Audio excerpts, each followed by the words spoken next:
के बाद अलीगढ़ शहर का बदलेगा नाम, अलीगढ़ को हरिगढ़ बनाने की तैयारियां पूरी। अलीगढ़ नगर निगम ने सर्वसम्मति से प्रस्ताव किया पास। छत्तीसगढ़ में विधानसभा के पहले चरण का मतदान, वोटिंग के बीच कांकेर और सुकमा में नक्सलियों और सुरक्षा कर्मियों के बीच मुठभेड़, कई नक्सलियों के मारे जाने की आशंका। कल्पेश यादव को नोएडा पुलिस ने भेजा नोटिस, गिरफ्तार आरोपी राहुल के सामने बिठाकर हो सकती है पूछताछ। नोएडा पुलिस जानकारी इकट्ठा करने में जुटी।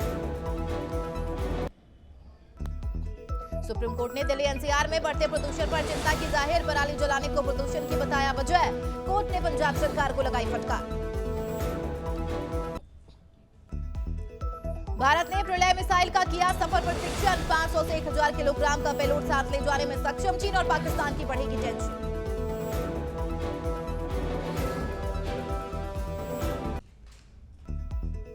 नमस्कार, नवतेज टीवी देख रहे हैं आप और मैं आपके साथ हूं चंदा यादव। बुलेटिन की शुरुआत करेंगे। बांदीकुई विधानसभा चुनाव में नामांकन के बाद एक गजब मामला सामने आया है। बता दें, नामांकन पत्र की जांच की गई थी, जिसके चलते बांदीकुई विधानसभा क्षेत्र के 4 प्रत्याशियों के फॉर्म रिजेक्ट किए गए हैं। इनमें से निर्दलीय प्रत्याशी विनोद कुमार सैनी का भी फॉर्म जांच के बाद निरस्त किया गया था और उसी को लेकर नाराज प्रत्याशी विनोद कुमार सैनी गुटलिया गांव में बॉस के पास लगे मोबाइल टावर पर चढ़ गए और विरोध जताया। उन्होंने आरोप लगाया है कि फॉर्म को रिजेक्ट करने में भाजपा प्रत्याशी और प्रशासन का हाथ है।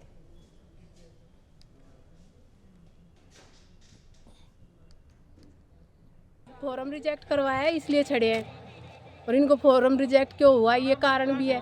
हमको फॉर्म चाहिए, हम लड़ेंगे। सबका, आम जनता का सबका अधिकार है, सब लड़ सकते हैं, तो हम भी लड़ेंगे। ये क्यों कर रहे हैं हमारे साथ? 1 तारीख को भी पिटवा के जेल में करवा दिया। उस दिन भी मेरा व्रत था, रात को 12 बजे पता चला, वहाँ गए, जब छुड़वाया फिर हमको गए, जिससे पहले जेल भेज दिया। हमारा कोई अधिकार नहीं है, ये पैसे वालों का ही है सब कुछ। ये सब टाकड़ा करवा रहा है और कोई नहीं करवा रहा। मैं फॉर्म सही करवाना चाहती हूँ, ये चाहती हूँ और कुछ नहीं चाहती। मैं भी लड़ूंगी, गरीब हूँ तो क्या हूँ, लड़ूंगी मैं भी। आपका नाम? शकुंतला।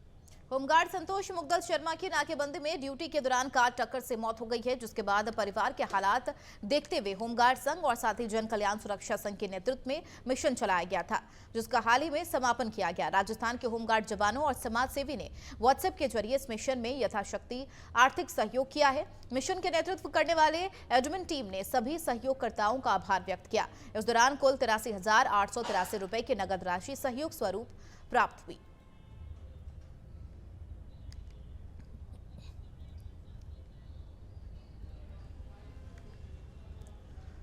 प्रशिक्षु आरपीएस अंगद शर्मा के नेतृत्व में गठित स्पेशल टीम ने 2 इनामी बदमाशों को गिरफ्तार करने में सफलता हासिल की है। दोनों बदमाशों पर मध्य प्रदेश पुलिस की ओर से 5-5 हजार रुपए का इनाम घोषित। दोनों बदमाशों के पास से 315 बोर का एक देशी कट्टा, बता चले 2 315 बोर के कारतूस और इसके अलावा एक 12 बोर का कारतूस बरामद हुआ है। प्रशिक्षु आरपीएस अधिकारी ने बताया कि आरोपियों के खिलाफ आर्म्स एक्ट में मामला दर्ज किया गया है। चालक वासुदेव ने सूचना दी कि 2 व्यक्ति मरौली मोड़ पर हथियार लेके घूम रहे, जिसपे मैंने व डीएसपी प्रभारी हम दोनों ने टीम बनाकर वहाँ पहुँचे तो हमें देखकर वे इधर उधर भागने लगे। उनको घेराबंदी करके पकड़ा तो मैं उनके नाम पता पूछने में पता लगा कि उनका नाम लवकुश व भूरा है, जो एमपी से भी 5000 के इनामी है। जब उनकी तलाशी ली गई तो उनके पास एक अवैध कट्टा, 2 राउंड 315 बोर के और एक 12 बोर का राउंड बरामद हुआ। उनके खिलाफ मुकदमा दर्ज किया। आज आपको ऐसे मूर्तिकार से रूबरू कराएंगे जिसका जज्बा ऐसा है जिसको देखकर आप हैरान रह जाएंगे। और इस शख्स का नाम है वीरेंद्र शेखावत, जो गांव खुटिया, जिला झुंझुनू, राजस्थान से ताल्लुकात रखते हैं, जिन्होंने वीर शहीदों की ऐसी तस्वीर बना डाली जिनको देखकर ऐसा प्रतीत होता है कि वह आपसे बात करने वाली है। राजस्थान की राजधानी जयपुर से 200 किलोमीटर दूर गांव खुडानिया पहुंचे नवतेज टीवी चैनल के संवाददाता रमेश ढाका मिले मूर्तिकार वीरेंद्र शेखावत से, जिन्होंने बताया कि 600 के करीब उन शहीदों की मूर्ति बनाकर शहीदों की बटालियन ही खड़ी कर दी। ये मूर्तियां पूर्व सैनिक कल्याण मंत्री प्रेम सिंह बाजोड़ जी बनवा रहे हैं। बाजोड़ ने खुद हर उस शहीद फौजी के घर पहुंचे, उनके परिवारों से मिली, जानकारियां जुटाई, जिसका बनाने का काम मुझे सौंपा। मुझे भी बड़ा सुकून मिलता है जब इन शहीदों की मूर्तियां बनाता हूं।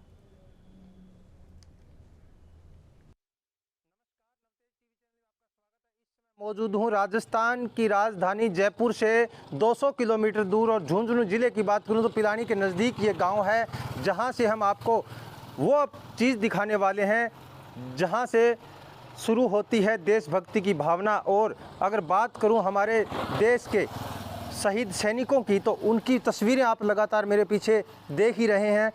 वीरेंद्र शेखावत नाम है, मूर्तिकार हैं जिनकी पूरे भारत के अंदर मूर्तियां बन के यहाँ से जाती हैं। और देश के सैनिक तो अपने प्राणों को न्यौछावर कर ही देते हैं देश की सुरक्षा और चौकसी को मद्देनज़र देखते हुए, लेकिन वीरेंद्र शेखावत का भी अगर मैं जिक्र करूं तो वो भी किसी देशभक्त से कम नहीं है, क्योंकि अपने हाथ से अपनी कलम से जो है इन तस्वीरों को संवारते हैं और प्राण ही डालने के शेष रह जाते हैं। ऐसी तस्वीरें आप मेरे पीछे देख रहे हैं। इसका बीड़ा उठाया है प्रेम सिंह बाजौर, पूर्व सैनिक कल्याण मंत्री ने 1170 मूर्तियों का ये बीड़ा उठाया है, जिसका कार्यभार बनाने का सौंपा है वीरेंद्र शेखावत को। तो तस्वीरों में आप देख रहे हैं मेरे पीछे, अब मैं आपको उस महान शख्स से रूबरू कराऊंगा जिनका नाम है वीरेंद्र शेखावत, और वो पूरी जानकारी इसकी देंगे।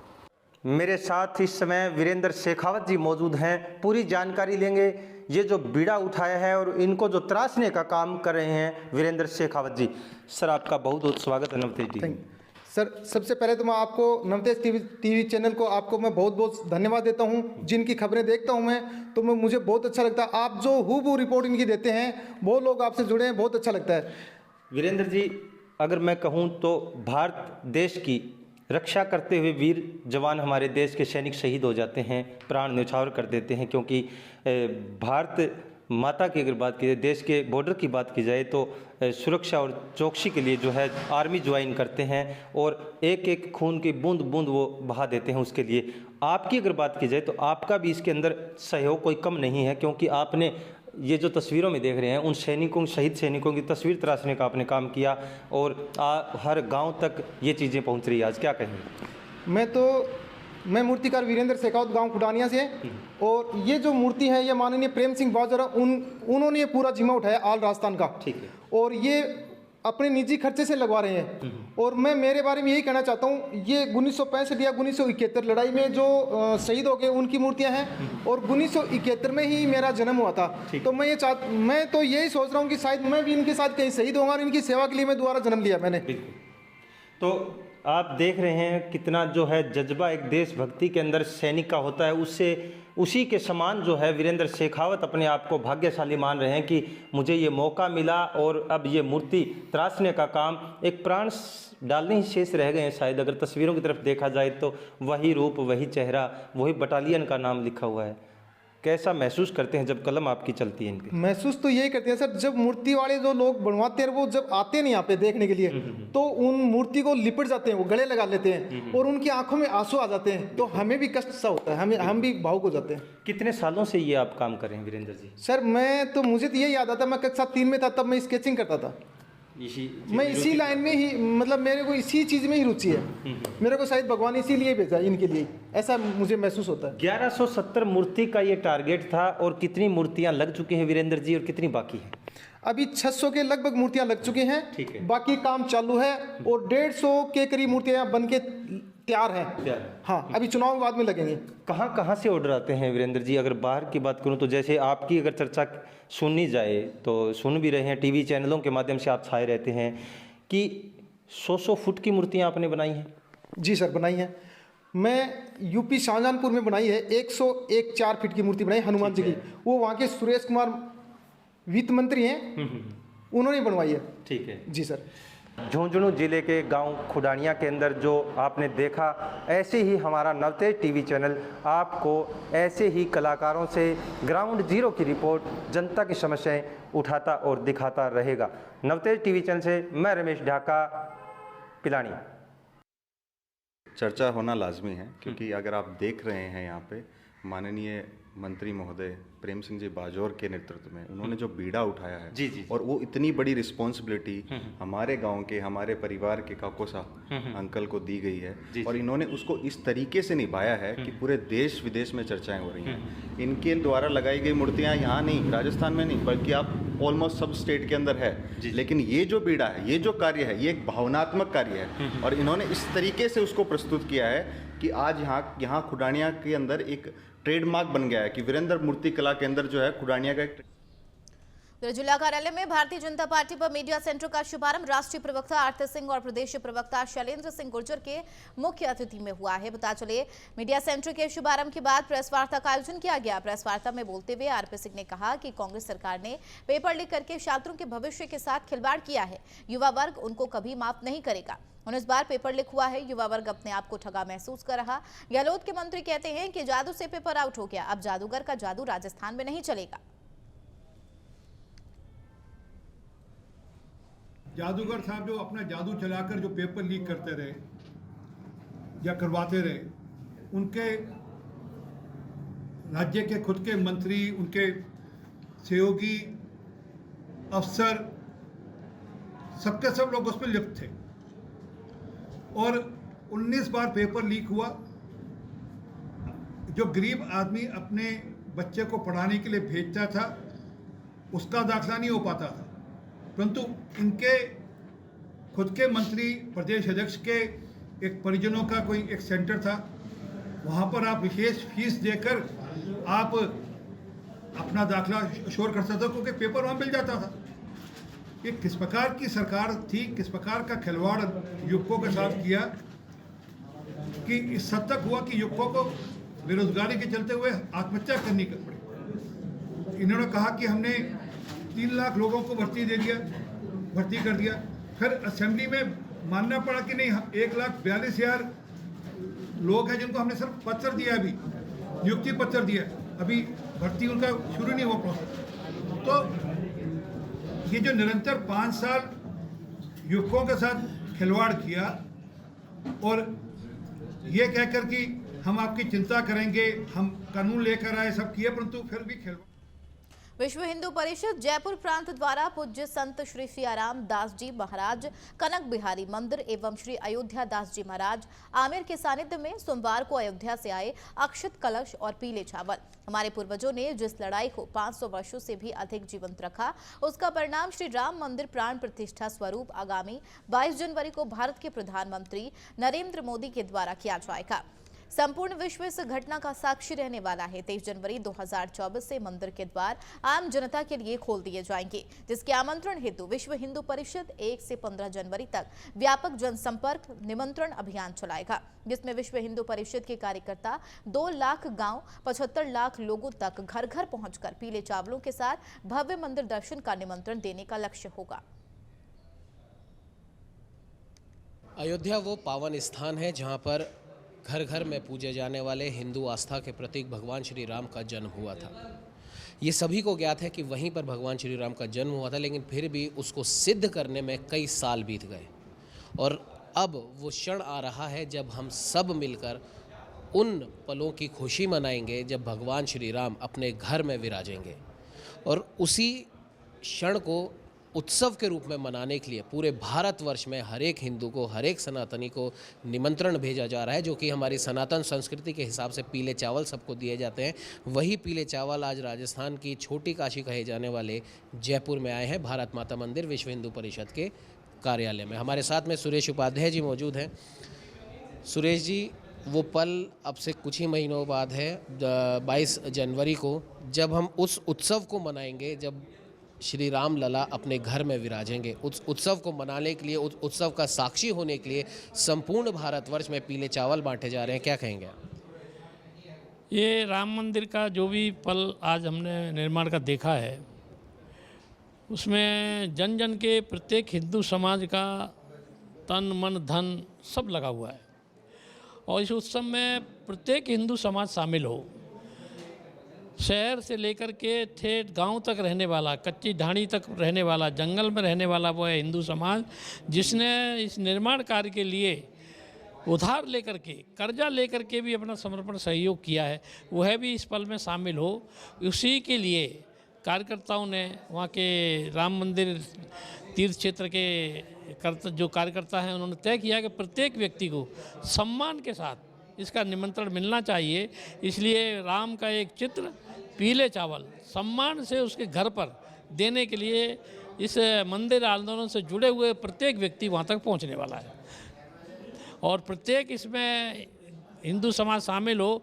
इसलिए जिस दिन लोकार्पण होगा 22 जनवरी को, उस दिन प्रत्येक परिवार अपने घर पर 5 दीपक लगाए। हमारा जो स्थानीय मंदिर होगा मोहल्ले में, वहाँ पर कीर्तन करे, रामधुन करे, हनुमान चालीसा करे, उस उत्सव को स्थानीय स्तर पर बना करके उसमें सहयोगी बने। ये सुरेश जी थे जिन्होंने बताया कि कैसे कैसे क्या क्या कार्यक्रम होगा और 22 जनवरी को हर एक हिंदू परिवार अपने घर में, अपने मोहल्ले के मंदिरों में 5 दीपक जलाकर इस उत्सव को, अगर वो वहाँ नहीं जा पा रहा है तो वो अपने घर पर रहकर भी उत्सव को सेलिब्रेट कर सकता है। अशोक जी भी हमारे साथ मौजूद हैं। अशोक जी, जानना चाहेंगे आपसे, क्योंकि 22 जनवरी को प्रोग्राम है और जाहिर सी बात है हर एक व्यक्ति एक ही दिन वहाँ पर नहीं पहुँच सकता, तो भारतवर्ष के प्रत्येक व्यक्ति के लिए जो भी वहाँ जाना चाहता है, क्या कुछ व्यवस्था की गई है 22 जनवरी के बाद? हमारे कुछ आयोजन ऐसे होते हैं हिंदू समाज के अंदर, जैसे कुंभ का मेला, उसमें कोई किसी को कोई निमंत्रण नहीं देता है। बिना निमंत्रण के सूचना के आधार पे पूरा हिंदू समाज करोड़ों की संख्या के अंदर वहाँ पहुँचता है। लेकिन हमारा आराध्य देव अपने नए भवन, नए मंदिर के अंदर प्रवेश कर रहे हैं, उनकी स्थापना हो रही है।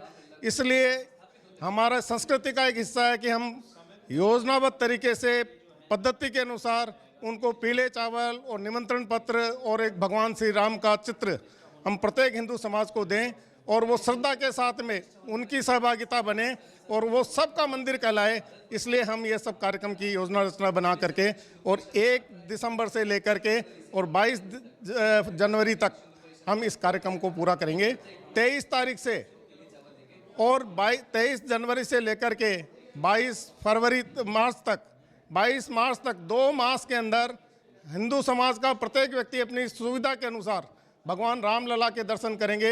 वहाँ की उसकी रहने की व्यवस्था, टेंटों में रहने की व्यवस्था, खाने पीने की व्यवस्था, वहाँ उनका ट्रस्ट, हमारा ट्रस्ट वहाँ जो राम मंदिर का जो ट्रस्ट है वो करेगा।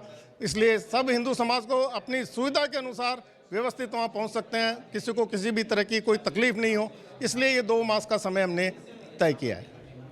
ये थे हमारे साथ अशोक जी, सुरेश जी, जिन्होंने बताया कि किस प्रकार से 1 दिसंबर से लेके 22 जनवरी तक पहले तो इस आयोजन की संपूर्ण तैयारियां हालांकि बहुत पहले से करी जा रही है, लेकिन 1 दिसंबर से 22 जनवरी तक इस आयोजन की तैयारी की जा रही है। 22 जनवरी को वो क्षण आएगा, वो अद्भुत क्षण आएगा जब श्री राम लला अपने घर में विराजेंगे और उसको सेलिब्रेट करने के लिए, उस उत्सव को मनाने के लिए संत समाज की ओर से, अयोध्या की ओर से, राम जन्मभूमि की ओर से पीले चावल हर एक जगह पे भेजे जा रहे हैं ताकि सब लोग वहाँ पर पहुँच सकें। जो भी लोग 22 जनवरी को वहाँ नहीं पहुँच पाएंगे तो उनके लिए 23 जनवरी से लेके और मार्च महीने तक, यानी कि कुल मिला के हम कह सकते हैं 2 महीने तक का समय है।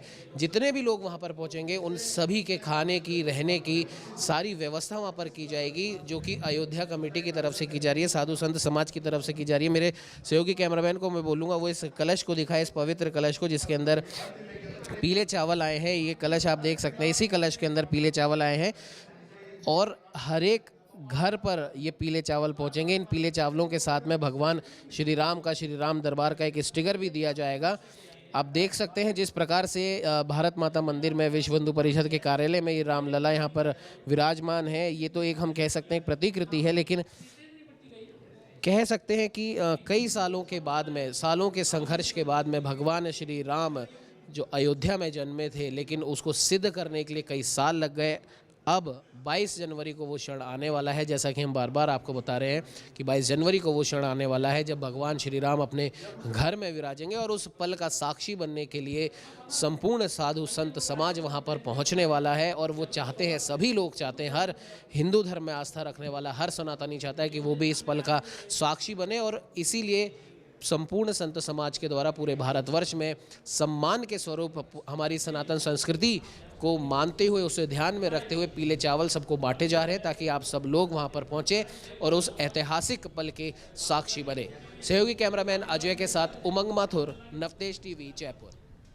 भाजपा मीडिया सेंटर में प्रमुख प्रवक्ता लक्ष्मीकांत भारद्वाज ने आज नवतेज टीवी से खास बातचीत करते हुए राजस्थान की राजनीति में सुर्खियां बटोर रहे तमाम मुद्दों पर खास बातचीत करते हुए कहा कि कांग्रेस के किशन पोल से प्रत्याशी अमन कागजी ने जिस प्रकार एक उम्र की हिंदू लड़की से पहली बीवी के रहते हुए और वो भी बिना तलाक के शादी की है वो सर्वथा अनुचित है और कहीं ना कहीं उनका ये कदम उनके समुदाय के लोगों को ऐसा करने के लिए प्रेरित करने वाला है जो लव जिहाद की मानसिकता को बढ़ावा दे सकते हैं। और क्या कुछ कहा और किन मुद्दों पर लक्ष्मीकांत ने बेबाकी से अपनी बात रखी, आइए आपको सुनाते हैं। राजस्थान में विधानसभा चुनाव है तो जाहिर सी बात है कई मुद्दे भी होंगे जो इन विधानसभा चुनावों के दरमियान उठेंगे। कई पॉजिटिव मुद्दे होंगे, कई नेगेटिव मुद्दे होंगे, कई राजनीतिक मुद्दे होंगे। हमारे साथ में बीजेपी के प्रमुख प्रवक्ता लक्ष्मीकांत भारद्वाज जी मौजूद हैं। लक्ष्मीकांत जी, सबसे पहला मुद्दा वही जो आपने ट्वीट करा है अमीन कागजी के दूसरी शादी के ऊपर, क्या वो मुद्दा है और क्या कारण है कि आप या फिर बीजेपी उसका विरोध कर रहे हैं? देखिए, एक विधायक और वो भी एक उम्रदराज विधायक अगर अपनी पहली पत्नी के रहते हुए दूसरी शादी करता है और दूसरी शादी भी वो दूसरे धर्म में करता है तो साफ तौर पे संदिग्ध मामला है और ऐसी जगह पर है जहाँ पर हिंदुओं का पलायन हुआ था, जहाँ पर वोटर लिस्ट में वोटर कम हुए हैं। तो ये सारी बातें जो इर्द गिर्द घूम रही हैं इस बात को इंगित करती है कि ये संदिग्धास्पद मामला है और ये एक विधायक जिसको लोग प्रेरणा स्रोत मानते हैं अपनी विधानसभा में, जिसको चुनकर भेजते हैं, उसके द्वारा किया गया कृत्य है, इसलिए ये निसंदेह संदेह के घेरे में है। क्या आपकी आपत्ति शादी से है या जिस उम्र की लड़की है और धर्म की लड़की है उससे है? देखिए, मैंने आपको कहा परिस्थितियाँ कैसी हैं वहाँ की। वहाँ हिंदुओं का पलायन हुआ और किस वजह से पलायन हुआ ये आप 5 साल में वहाँ रहने वाले हिंदुओं को पूछेंगे तो सामने आ जाएगा। वहाँ पर पलायन होने के बाद जिस तरह आज ये घटना सामने आई है कि आप एक 4 बच्चों के होते हुए एक महिला से दूसरी शादी करते हैं और पहली पत्नी भी आपकी है, तो उससे पता चलता है कि आप उन सब लोगों को प्रेरित कर रहे हैं जो इस तरह का कृत्य उस विधानसभा में कर रहे हैं और जिनसे डरकर हिंदू वहाँ से पलायन कर रहे हैं। बिल्कुल लक्ष्मण जी, ये तो रही अमीन कागजी की बात। अक्सर बीजेपी और आप खुद भी राजस्थान में जो बढ़ता अपराध है उसके मुद्दे आप उठाते रहते हैं। महिला अपराध में राजस्थान कहीं ना कहीं नंबर 1 हो गया है। कल ही रात की एक घटना है मानसरोवर इलाके की, वहाँ पर एक कॉलेज की बस थी, जो भी हादसा हुआ लेकिन वो हादसा एक कार और बस के आपस में टकराने का था और कार में से निकलकर 2 व्यक्तियों ने किन्हीं और लोगों को फ़ोन करा। वो 6-7 लोग आए और कॉलेज की उस बस पर डंडे, लाठियाँ, सरिये और पत्थर फेंकने लगे। देखिए, मैंने वो वीडियो देखा है और जंगल राज का जो विभत्स दृश्य रोज़ राजस्थान में कहीं ना कहीं निकल कर आता है, ये उसी का हिस्सा है। राजस्थान में पिछले 5 साल में इस तरह की अराजकता हर गली, मोहल्ले, गांव, शहर में हुई है और जिसका कारण केवल और केवल कांग्रेस पार्टी की अराजकता है। कांग्रेस पार्टी की सरकार का जो एक रवैया है उसके कारण ये हुआ है कि गांव, गली, हर गली में हर व्यक्ति किस तरह वहाँ अपराध कर रहा है और लोग उससे किस तरह पीड़ित हैं। राजधानी के अंदर जहाँ मुख्यमंत्री बैठते हों, डीजीपी बैठते हों, सारी सरकार बैठती हो, वहाँ पर इस तरह का कृत्य हो कि बीच बाजार आप एक बस को घेर कर इस तरह हमला करें, जिसके अंदर से मैंने देखा उसमें बच्चियाँ चीख रही हैं, चिल्ला रही हैं, तो इससे बड़ा कानून का मखौल और दूसरा हो क्या सकता है। मुझे लगता है कि कांग्रेस की सरकार को ये समझना चाहिए कि जब वो जा रही है तो जाते जाते राजस्थान के लोगों से माफ़ी मांगे, पश्चाताप करे और ये वचन दे राजस्थान की जनता को कि वो कभी ज़िंदगी में दोबारा इस तरह की घटना, इस तरह के लोगों को प्रशिक्षित देगी नहीं। क्या आपको लगता है कि इन 4.5-5 साल में जिस प्रकार का शासन यहाँ पर रहा है उस वजह से अपराधियों के हौसले बुलंद हुए हैं या फिर आपराधिक तत्वों के हौसले बुलंद हुए हैं और जो पुलिसिया प्रशासन है वो कहीं ना कहीं ढीला हुआ है? क्योंकि उस बस ड्राइवर से जब एक प्रमुख समाचार पत्र के संवाददाता ने बात करी, उस ड्राइवर ने कहा था कि मैंने 100 नंबर पे फ़ोन करा लेकिन पुलिस की मेरे को कोई मदद नहीं मिली। अंदर जो बच्चे बैठे थे उनमें से एक छात्रा का कहना था हमें कुछ पल के लिए ऐसा लगा कि हम सीरिया में पहुंच गए और फिर ड्राइवर की सूझबूझ थी कि वो जैसे तैसे करके श्यामनगर थाने तक उस बस को लेकर गया और फिर सकुशल वो बच्चे थाने में जाकर बैठे और वहाँ से उनके अभिभावक उनको लेकर गए। निश्चित रूप से देखिए, मैंने आपको फिर कहा कि ये इस तरह की घटना राजस्थान की राजधानी में घटित हुई है। आप सोचिए, राजस्थान की राजधानी की अगर स्थिति ये है तो जो दूर दराज के इलाके हैं, जयपुर से जो काफ़ी दूर हैं, वहाँ क्या स्थिति होगी। इसलिए बार बार चीख कर राजस्थान की जनता और हम लगातार 5 साल जो सरकार के ऊपर आरोप लगा रहे हैं, ये केवल आरोप नहीं है, राजस्थान की जो वस्तुस्थिति है, धरातल की स्थिति है, उसका प्रकटीकरण है। और लेकिन मैं फिर राजस्थान के लोगों को, जनता को आश्वस्त करता हूँ कि ये दुख के दिन केवल 20 दिन के हैं। सरकार बदलेगी, निरंकुशता हटेगी, अराजकता खत्म होगी, कुराज जाएगा, सुराज आएगा और भारतीय जनता पार्टी की सरकार राजस्थान के लोक कल्याण के लिए काम करेगी। एक मुद्दे की और मैं आपका ध्यान आकर्षित करना चाहता हूं, हालांकि नवतेज टीवी उस वीडियो की पुष्टि नहीं करता है कि वो कब का है, कहां का है, लेकिन एक वीडियो पिछले कई दिनों से वायरल हो रहा है जिसमें प्रताप सिंह खाचरियावास जो कि सिविल लाइन से कांग्रेस के प्रत्याशी हैं, वो एक कमरे में बैठे हैं। कहा जा रहा है हालांकि वो उनके कार्यालय उद्घाटन का है, लेकिन हम इसकी पुष्टि नहीं करते। लेकिन उस समय वहाँ पर जो अपने आप को राम का वंशज कहते हैं, वहाँ पर उस समय वो बैठे और वहाँ पर अजान चल रही है। छोड़िए इन लोगों को आप, मुंह में राम बगल में छुरी। इनका ना कोई चरित्र है, ना कोई चेहरा है, ना राम से इनका कोई लेना देना नहीं है। ये लोग केवल और केवल वोट के लिए काम करते हैं, इससे ज़्यादा इनका कोई वो नहीं। एक सवाल लक्ष्मीकांत जी, राजनीति से हटकर बीजेपी, जनसंघ, आरएसएस, विश्व हिंदू परिषद और तमाम ऐसे हिंदू संगठन या सनातनी विचारधारा वाली पार्टियां जिस पल का बेसब्री से इंतज़ार कर रही थी, वो पल 22 जनवरी को आ रहा है और उस पल के निमित्त संपूर्ण भारतवर्ष में अयोध्या कमेटी की तरफ से, रामलला कमेटी की तरफ से और संपूर्ण साधु संत समाज की तरफ से पीले चावल सबको वितरित किए जा रहे हैं। क्या कहेंगे इस बात? देखिए, ये तो हमारा आपका सबका सौभाग्य है कि हम उस युग में जन्मे हैं, उस सदी में जन्मे हैं, उस दशक में जन्मे हैं जब हमारी आंखों के सामने भगवान रामलला वहाँ विराजेंगे, उनका भव्य मंदिर वहाँ तैयार होगा।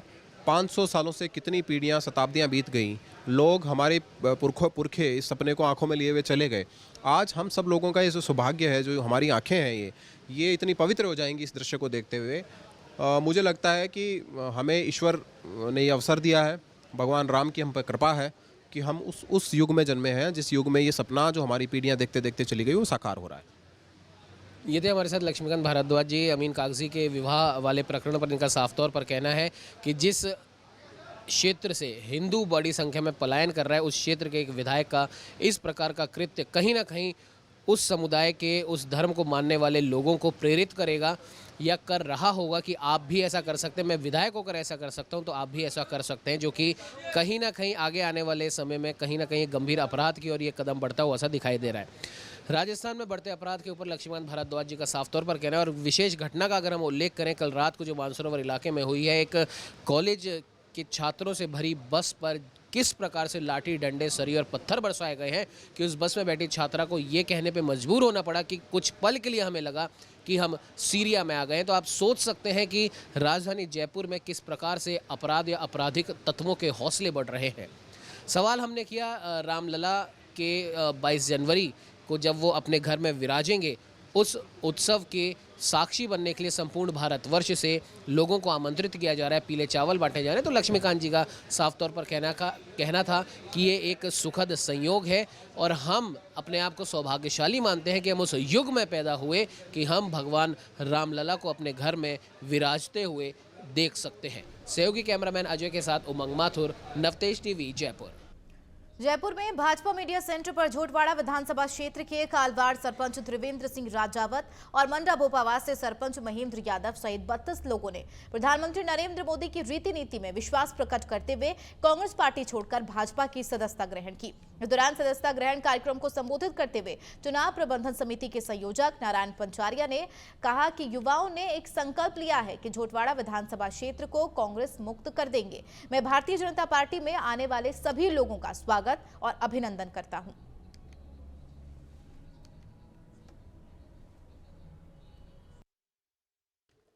आज भाई त्रिवेंद्र सिंह राजावत जी के नेतृत्व में एक बहुत बड़ी टीम, यहाँ तो कम पहुंचे हैं, बहुत बड़ी टीम। मैंने जो वीडियो देखा उसमें लगा कि वास्तव में युवा शक्ति जोश के साथ कह रही थी, नरेंद्र भाई मोदी जिंदाबाद। उन्होंने विश्वास व्यक्त किया है। भारतीय जनता पार्टी, जैसा कि आप जानते हैं कि दुनिया की नंबर 1 पार्टी है, सबसे बड़ी पार्टी। आज हमारे पार्टी का और विस्तार हो रहा है। मैं भारतीय जनता पार्टी परिवार में भाई त्रिवेंद्र सिंह राजावत जी के साथ जुड़े सभी मेरे साथियों का स्वागत करता हूं, अभिनंदन करता हूं और यह विश्वास दिलाता हूं कि जैसा इन्होंने संकल्प लिया है कि आने वाले दिनों में रोज आप देखेंगे, आज झोटवाड़ा विधानसभा का एक ब्लॉक कांग्रेस मुक्त हो गया, एक भी मेंबर कांग्रेस का वहां नजर नहीं आएगा, ऐसा राजावत जी ने मुझे ये यकीन दिलाया है। मैं कहूँगा कि भाइयों, ये समय है, राजस्थान से कांग्रेस की विदाई सुनिश्चित है। नरेंद्र भाई मोदी जी के नेतृत्व में राजस्थान में संपूर्ण जगह, मैं कल जोधपुर में था, बहुत बड़ा नेता था एक, ब्राह्मण समाज का बड़ा चेहरा था जी, उसने आके ज्वाइन की और मुझे बताया कि आप आइए साहब, मैं पार्टी ज्वाइन करना चाह रहा हूँ। यानी इतनी बड़ी संख्या में लोग भारतीय जनता पार्टी में जुड़ने के लिए तैयार है, तो पार्टी ने भी अपने दरवाजे खुले रखे हैं। जो निस्वार्थ भावना से देश की और राष्ट्र की सेवा करना चाह रहे हैं, उन सब का हम स्वागत करेंगे, अभिवादन करेंगे और भारतीय जनता पार्टी परिवार की वृद्धि करेंगे। इन्हीं शब्दों के साथ उधर भाजपा के राष्ट्रीय प्रवक्ता एवं झोटवाड़ा विधानसभा प्रत्याशी कर्नल राज्यवर्धन सिंह राठौड़ ने संबोधित करते हुए कहा, आगामी 25 नवंबर को प्रदेश में दशहरा बनेगा और अहंकार के ऊपर ईवीएम की चोट होगी और इसके बाद 3 दिसंबर को वापस प्रदेश में दिवाली मनाई जाएगी, क्योंकि प्रदेश में राम राज्य आएगा। मेरे नामांकन के दिन कांग्रेस की जो महिला मोर्चा की प्रदेश की सचिव हैं अनीता शर्मा जी, उन्होंने ज्वाइन करा था। करीब 100 सब अपने कार्यकर्ताओं के साथ, 100 कार्यकर्ता कांग्रेस के कार्यकर्ताओं के साथ में उन्होंने ज्वाइन करा। उन्होंने मुझे एक बात कही, उन्होंने कहा कि मेरे बच्चे, उनके बच्चे लगातार उनको बोल रहे थे कि आप किस पार्टी में हैं। हम जिस पार्टी को समर्थन करते हैं, हम जिस पार्टी के लीडर से प्रभावित हैं, जिन्हें हम आइकॉन मानते हैं, आप उनके खिलाफ कैसे यहाँ मोर्चा खोल सकती हैं। तो उन्होंने कहा कि फाइनली अपने बच्चों के सामने मुझे हथियार डालने पड़े और मैं भारतीय जनता पार्टी इसी कारण से ज्वाइन कर रही हूँ, क्योंकि मेरे बच्चे, यानी आने वाली पीढ़ी में को इतना विश्वास है प्रधानमंत्री मोदी जी की लीडरशिप में। और आज डब्बू बना और उनके साथ सभी जो इनके साथी यहाँ पर, आनंद जी, सभी साथी जो यहाँ मौजूद हैं, ये सब युवा हैं और ये युवा पीढ़ी प्रधानमंत्री मोदी जी से प्रभावित है। हम सब मिलकर झोटवाड़ा, राजस्थान और पूरे भारत के अंदर एक स्वर्णिम काल, जो अमृत काल है प्रधानमंत्री मोदी जी का, उसके प्रति पूरे समर्पित होकर काम। कालवाड़ सरपंच त्रिवेंद्र सिंह ने सदस्यता ग्रहण करते हुए कहा कि विश्व में भारत का डंका बजाने वाले विकास की अग्रणी सोच से प्रभावित होकर हम सभी अपने समर्थकों के साथ भाजपा की सदस्यता ग्रहण कर रही हैं। एक तो देश के जो हमारे माननीय प्रधानमंत्री हैं, उनसे हर कोई हिंदुस्तानी प्रभावित है। उनकी जो नीति रही और पूरे विश्व में जो उन्होंने डंका बजवाया है, उससे मैं पर्सनली बहुत प्रभावित था। कांग्रेस पार्टी में रह के मैंने पूरी मेहनत से काम भी किया था। मैं माननीय लालचंद जी कटारिया जी के साथ काफ़ी समय से 15 साल से मैं काम कर रहा था। माननीय लालचंद जी कटारिया ने अभी चुनाव नहीं लड़ा, वहाँ से हमारा पतन स्टार्ट हुआ और जो कांग्रेस की जो नीति है, 300-350 किलोमीटर से उठ पर यहाँ लाके मेरे बीच में प्रत्याशी उतार दिया गया। तो कहीं ना कहीं कार्यकर्ताओं की भावनाएं आहत हुई है और हम जैसे कि राष्ट्रवाद में विश्वास करते हैं, प्रधानमंत्री मोदी जी के हर कोई युवा प्रशंसक है, उसी से प्रभावित होकर राज्यवर्धन जी से मेरे से पर्सनली मेरी बात हुई। इनके विचारों से प्रभावित होकर और भारतीय जनता पार्टी की जो रीति और नीति है, उसमें विश्वास व्यक्त करते हुए हमने। चलिए, फिलहाल की खबरों में मेरे साथ इतना ही। नमस्कार।